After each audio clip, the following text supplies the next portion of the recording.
안녕하세요. 삶의 지혜를 나누는 시간입니다. 오늘 우리는 성경 속 깊은 가르침을 통해 우리의 일상을 더욱 풍요롭게 만들고 하나님이 주시는 참된 지혜를 발견하는 여정을 떠나고자 합니다. 매일 아침 눈을 뜰 때부터 잠자리에 들 때까지 우리는 수많은 선택의 기로에 노딥니다. 어떤 선택은 쉽지만 어떤 선택은 우리의 마음을 무겁게 짓누르기도 하죠. 혹시 지금 중요한 결정을 앞두고 홀로 고민하고 계신가요? 기억하십시오. 하나님께서는 우리의 모든 결정을 돕기 원하시며 그분께는 모든 문제의 해답이 있습니다.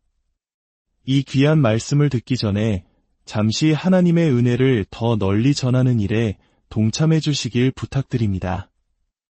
여러분이 눌러주시는 구독과 좋아요는 이 말씀이 필요한 또 다른 누군가에게 전달되는 아름다운 통로가 됩니다. 여러분의 작은 손길을 통해 하나님의 사랑이 세상에 퍼져나갈 때 주님의 크신 축복이 여러분의 삶에도 가득하기를 기도합니다. 자, 이제 하나님의 지혜가 우리 삶에 어떻게 풀어지는지 함께 귀 기울여 보겠습니다. 만약 우리가 매일 조금 더 나은 선택을 할 수만 있다면 우리의 삶은 얼마나 놀랍게 변화할까요? 성경 누가복음 5장에는 아주 인상적인 이야기가 나옵니다.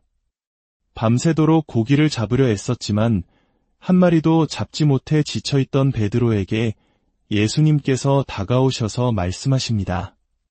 깊은 데로 가서 그물을 내려 고기를 잡으라. 상식적으로 생각해보면 어부인 베드로에게는 말도 안 되는 이야기였습니다. 밤새 허탕을 쳤던 바로 그 자리, 이제는 대낮이라 고기가 더 없을 시간인데 말이죠. 하지만 베드로는 자신의 경험과 생각을 내려놓고 말씀에 의지하여 내가 그물을 내리리야 라고 순종합니다. 그 결과는 어땠을까요? 그물이 찢어질 정도로 많은 고기가 잡혔고 혼자서는 감당할 수 없어 다른 배에 있는 동료들을 불러 도와달라고 할 정도였습니다. 2배에 가득 채우고도 넘치는 풍성함이었습니다.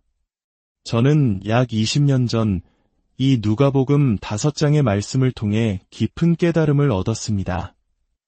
만약 저 역시 제가 원하고 생각하고 느끼는 것 너머로 나아간다면, 즉 더 깊은 삶을 살기로 결단한다면, 하나님의 지혜 안에서 걸어가기로 선택한다면 비록 그 선택이 당장은 불편하고 힘들게 느껴질지라도 결국에는 제 인생의 배가 가득 차고 넘쳐 흐르는 풍성함을 경험하게 될 것이라는 사실을 말입니다. 그리고 그 넘치는 축복은 저 혼자만을 위한 것이 아니라 도움이 필요한 여러분 모두에게 나누어 줄 수 있는 선물이 될 것입니다. 이것은 저에게만 해당되는 이야기가 아닙니다. 바로 여러분의 삶에서도 동일하게 일어날 수 있는 일입니다. 여러분의 가정을 위한 넘치는 축복을 받을 수 있습니다. 특히 부모로서 자녀들 앞에서 어떻게 살아가는지는 그들의 인생에 지대한 영향을 미칩니다. 단순히 주일에 교회에 데려가는 것만으로는 부족합니다. 삶으로 신앙을 보여주어야 합니다. 자녀들이 부모의 신앙을 그저 물려받는 것이 아니라 스스로 하나님을 만나는 자신만의 신앙을 키워가도록 가르쳐야 합니다. 성경에서 지혜를 이야기할 때 빼놓을 수 없는 책이 바로 잠언입니다. 잠언은 총 31장으로 이루어져 있어 매일 그날의 날짜에 맞는 장을 하나씩 읽는 것만으로도 큰 유익을 얻을 수 있습니다. 예를 들어 오늘이 8일이라면 잠언 8장을 읽는 것이죠. 잠언은 우리 삶을 위한 하나님의 지혜로 가득 차 있습니다. 잠언 31장에는 현숙한 여인에 대한 묘사가 나옵니다. 모든 것을 완벽하게 해내는 이상적인 여성상이죠. 이와 관련해서 제 개인적인 재미있는 경험담을 하나 나누고 싶습니다. 저는 사실 요리나 살림과는 거리가 먼 사람입니다. 누군가 저에게 요리하는 것을 좋아하세요? 라고 물으면 저는 주저없이 아니요 라고 대답하죠. 그런데 몇 달 전 제 생일에 한 친구가 아주 예쁜 앞치마와 쿠키 요리책을 선물해 주었습니다. 무슨 이유에선지 모르겠지만 그 선물을 받은 후 제 안에 갑자기 살림의 영이 임하는 것 같았습니다. 마침 남편과 2주간 휴가를 내어 조용한 곳에서 책을 집필할 계획이었는데 그곳은 주변에 변변한 식당이 없는 곳이었습니다. 그래서 저는 결심했죠. 그래, 이번 휴가 때는 내가 요리를 하겠어. 제 성격상 무엇을 하든 대충 하는 법이 없습니다. 하거나 안 하거나 둘 중 하나죠. 저는 마트에 가서 온갖 종류의 향신료를 사 모으고 딸에게 요리책들을 빌렸습니다. 심지어 그 2주간에 가정적인 삶에 심취한 나머지 요리 잡지를 2년치나 구독 신청해버렸습니다. 휴가지에 도착해서 첫날 제법 괜찮은 요리를 만들었습니다. 둘째 날 오전 11시쯤 되었을 때 저는 스스로가 정말 대견하게 느껴졌습니다. 아침에 일어나 하나님과 교제하는 시간도 가졌고 집안 정리도 마쳤고 책 집필도 어느 정도 진도를 나갔는데 심지어 저녁 식사 준비까지 끝내놓았기 때문입니다. 저는 마치 제가 잠언 31장의 현숙한 여인이 된 것 같았습니다. 골프를 치러 나간 남편에게 전화를 걸어 자랑했습니다. 여보, 나 오늘 꼭 잠언 31장의 여인 같아. 오후 5시쯤 남편이 돌아와 제가 만든 참치 캐서롤을 먹기 시작했습니다. 그런데 생각보다 맛이 좀 퍽퍽하고 별로였습니다. 식사는 10분 만에 끝났고 제 앞에는 설거지거리가 산더미처럼 쌓였습니다. 그 순간 저는 남편을 보며 말했습니다. 여보, 이건 정말 어리석은 짓이야. 이 요리 하나 하려고 며칠 동안 레시피를 찾고 돈과 시간을 들여 장을 보고 재료를 다듬고 요리했는데 고작 10분 먹고 치우기 위해 이 모든 고생을 해야 하다니. 나 이제 살림에서 은퇴하겠어. 그러자 남편이 저를 보며 웃으며 말하더군요. 그래. 그럼 이제 당신이 잠언 32장을 쓸 차례인가 보네. 모두에게 잠언 31장의 삶이 맞는 것은 아닐지도 모릅니다. 하지만 잠언이 가르치는 핵심 원리는 우리 모두에게 동일하게 적용됩니다. 그것은 바로 지혜입니다. 지혜란 무엇일까요?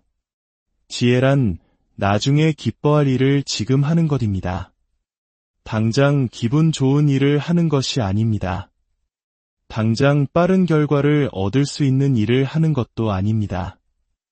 지혜는 나중에 후회하지 않을 선택을 지금 하는 것입니다. 이런 지혜로운 선택을 할 때 우리는 후회로 가득 찬 인생을 피할 수 있습니다. 70, 80세가 되어서 그때 그렇게 할 걸, 그때 그러지 말았어야 했는데 하며 과거를 후회하며 여생을 보내는 사람이 되지 마십시오. 지금, 바로 오늘 올바른 선택을 하십시오. 잠언 2장 1절에서 6절은 이렇게 말합니다. 내 아들아, 내가 만일 나의 말을 받으며 나의 계명을 내게 간직하며 내 귀를 지혜에 기울이며 내 마음을 명철에 두며 지식을 불러 구하며 명철을 얻으려고 소리를 높이며 은을 구하는 것 같이 그것을 구하며 감추어진 보배를 찾는 것 같이 그것을 찾으면 여호와 경외하기를 깨달으며 하나님을 알게 되리니 말씀은 지혜를 구하되 마치 숨겨진 보물을 찾듯이 간절히 구하라고 말합니다.